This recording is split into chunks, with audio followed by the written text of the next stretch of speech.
Dear students, have a nice time. In the last class, we studied about Fermat's theorem. The theorem says that if P is a prime and P doesn't divide the integer a, then a raised to P minus 1 is congruent to 1 mod P. So this was Fermat's theorem. What about the converse of Fermat's theorem?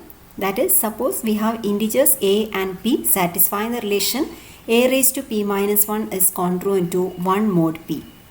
Can we conclude that the integer p is a prime? Not always. Consider the integer p equal to 341. We can prove that if we take a as 2 raised to 340 is congruent to 1 mod 341. This congruence is just like a raised to p minus 1 is congruent to 1 mod p. In the place of a, here it is 2. In the place of p, here it is 341. But we can see that the integer p here is not a prime because p can be written as 11 into 31. So it is a composite number. So here p is a composite number. Then also the relation 2 raised to p minus 1 congruent to 1 mod p holds. So converse of Fermat's theorem is not true. And in fact, there are many integers of the form 341 satisfying this relation. Now consider an integer of this form, that is 2 raised to n minus 1 is congruent to 1 mod n. Now clearly 2 raised to n minus 1 is a multiple of n, so let it be k into n. Or we may write 2 raised to n by 2 minus 1 equal to a multiple of n. Or 2 raised to n minus 2 divided by 2 equal to a multiple of n, or 2 raised to n minus 2 equal to 2k into n, again a multiple of n. So we may write 2 raised to n is congruent to 2 mod n. That is, when we divide 2 raised to n minus 2 by n, the remainder will be 0, or 2 raised to n is congruent to 2 mod n. An integer which satisfying this congruence, that is 2 raised to n congruent to 2 mod n, is called a pseudo prime. That is, any integer satisfying the congruence 2 raised to n congruent to 2 mod n is called a pseudo prime. Thus, a composite integer n is called a pseudo prime whenever n divides 2 raised to n minus 2. And there are infinitely many pseudo primes, the smallest 4 being 341, 561, 645, 1105. Later we will prove that there are infinitely many pseudo primes. Given any pseudo prime n, using that one we can find a greater one. Before that, let us show that 341 is a pseudo prime. That is, we have to show that 2 raised to 341 is congruent to 2 mod 341. First we write 341 as a product of primes, that is 11 into 31. Now we consider 2 raised to 10, which is equal to 1024, which leaves the remainder 1 when divided by 31. You may divide 1024 by 31 and you can check that the remainder is 1.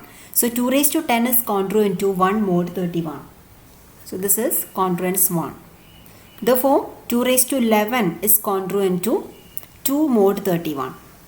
Now 2 raised to 31 equal to 2 into 2 raised to 10 cube.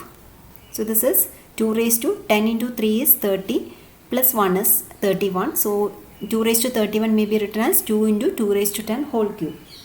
So this is congruent to 2 into 1 cube mod 11, because 2 raised to 10 equal to 1024, and when you divide 1024 by 11, the remainder is again 1. So this is congruent to 1 mod 11. So here 2 raised to 10 is congruent to 1 mod 11. So 2 into 2 raised to 10 whole cube is congruent to 2 into 1 cube mod 11. That is, 2 raised to 31 is congruent to 2 mod 11. So this is our second congruence. Now we had the result. If p and q are two distinct primes and a raised to p is congruent to a mod q and a raised to q is congruent to a mod p, then a raised to pq is congruent to a mod pq. So we will apply this result here. So here we have 2 raised to 11 is congruent to 2 mod 31 and 2 raised to 31 is congruent to 2 mod 11. Here 11 and 31 are two distinct primes. So you may write 2 raised to 11 into 31 is congruent to 2 mod 11 into 31. And 11 into 31 is 341. So we have 2 raised to 341 is congruent to 2 mod 341, which implies 341 is a pseudo prime. So the least pseudo prime is 341. The next one is 561. And there are actually infinitely many pseudo primes. Let us prove the result. Theorem: if n is an odd pseudo prime, then mn equal to 2 raised to n minus 1 is a larger one. That is, if we can locate an odd pseudo prime, we can find a pseudo prime which is greater than n. In other words, we may conclude that there are infinitely many pseudo primes. Since the number n is composite, since it is a pseudo prime, it must be composite. There exist integers r and s such that n equal to r into s. But this r and s are divisors of n such that 1 less than r less than or equal to s less than n. Since r divides n, we can write 2 raised to r minus 1 divides 2 raised to n minus 1. So let us prove that result first. Since r divides n, we can write n equal to r into some integer k. Now 2 raised to n minus 1 equal to 2 raised to r into k minus 1, or we may write 2 raised to r raised to k minus 1. Now we will use the result that x raised to n minus 1 equal to x minus 1 into x raised to n minus 1 plus x raised to n minus 2 plus etc. plus x plus 1. Using this identity, you can write 2 raised to n minus 1 equal to, here in the place of x we have 2 raised to r.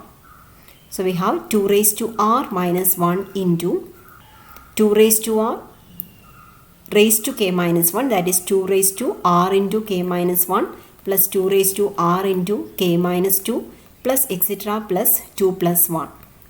Now you can see that 2 raised to n minus 1 is a multiple of 2 raised to r minus 1. So this implies that 2 raised to r minus 1 divides 2 raised to n minus 1 if r divides n. So here we will use that result, that is, if r divides n, then 2 raised to r minus 1 divides 2 raised to n minus 1. That is, 2 raised to r minus 1 divides mn. Since 2 raised to n minus 1 is denoted by mn here, so we have 2 raised to r minus 1 divides mn. So this implies that mn is composite. We are going to show that this mn is a pseudo prime. To show that mn is a pseudo prime, we have to show that mn is composite and mn satisfies the relation 2 raised to mn congruent to 2 mod mn.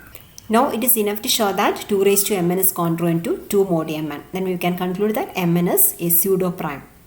For that, first we consider 2 raised to mn minus 1. So this is equal to 2 raised to mn is 2 raised to n minus 1, again minus 1. So we have 2 raised to n minus 2.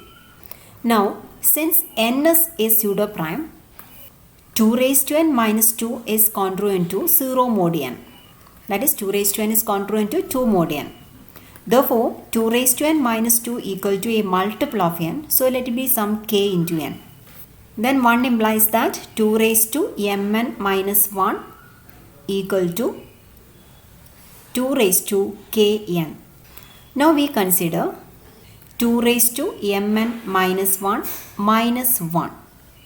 So this is equal to 2 raised to kn minus 1, or we may write 2 raised to n raised to k minus 1. Using the identity we have discussed, 2 raised to n into k minus 1 plus 2 raised to n into 2 raised to n into k minus 2 plus etc. plus 2 plus 1. So actually this 2 raised to n minus 1 is mn. So this is of the form 2 raised to mn minus 1 is a multiple of mn.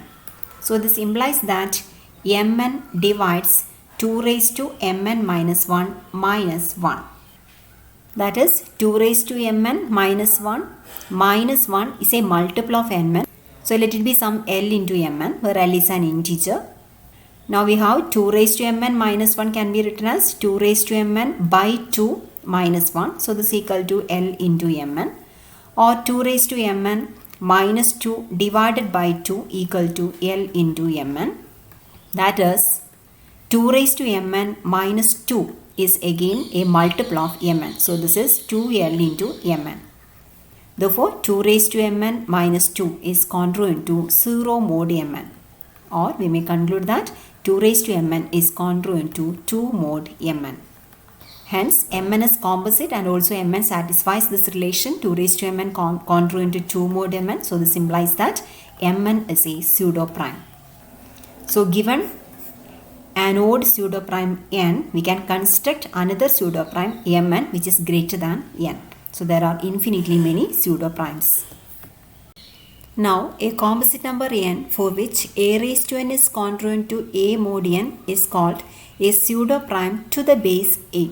For example, 91 is the smallest pseudo prime to the base 3. That is 3 raised to 91 is congruent to 3 mod 91. And 91 is the smallest such integer when we consider a as 3. So 91 is the smallest pseudo prime to the base 3. And such a composite number n for which a raised to n congruent to a mod n is called a pseudo prime to the base a. Another definition is for absolute pseudo primes or Carmichael numbers. A composite number n that is pseudo prime to every base a is called an absolute pseudo prime. That is, a raised to n is congruent to a mod n for all integers a. Such an integer n is called an absolute pseudo prime or Carmichael numbers. The existence of such a number is first noticed by R.D. Carmichael in 1910. So such numbers are also known as Carmichael numbers. The least absolute pseudo prime is 561. So you may note that a raised to 561 is congruent to a mod 561 for all integers a. The largest of this kind known to date is the number consisting of 16142049 digits. That number contains this much digits. And examples of some other pseudo primes are 1105, 2821, 15841, etc. Let us prove a theorem on pseudo primes. Let n be a composite square free integer, say n equal to p1, p2, etc. pr, where pi are distinct primes. If pi minus 1 divides n minus 1 for I varies from 1 to r, then n is an absolute pseudo prime. Here the integer n is composite and it is square free.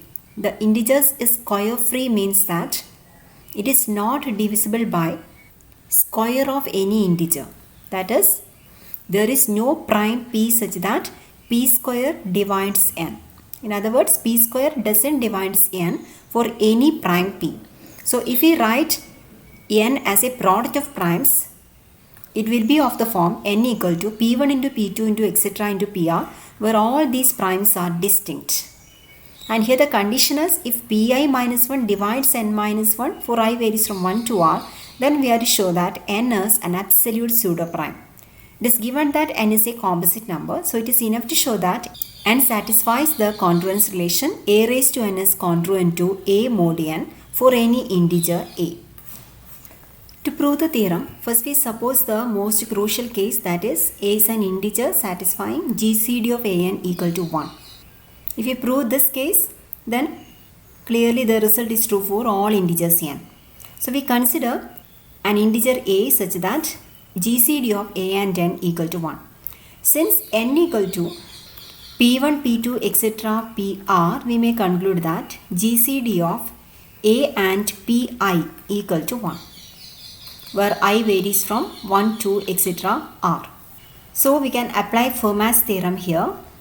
Here a is an integer and pi are primes. GCD of a and pi equal to 1. So we may conclude that a raised to pi minus 1 is congruent to 1 mod pi. Or we may write pi divides a raised to pi minus 1 minus 1. It is given that pi minus 1 divides n minus 1. So this implies that pi divides a raised to n minus 1 minus 1. That is, a raised to n minus 1 minus 1 is a multiple of pi, or a raised to n by a minus 1 is a multiple of pi. So this implies that a raised to n minus a is a multiple of pi. That is, pi divides a raised to n minus a for all integers a.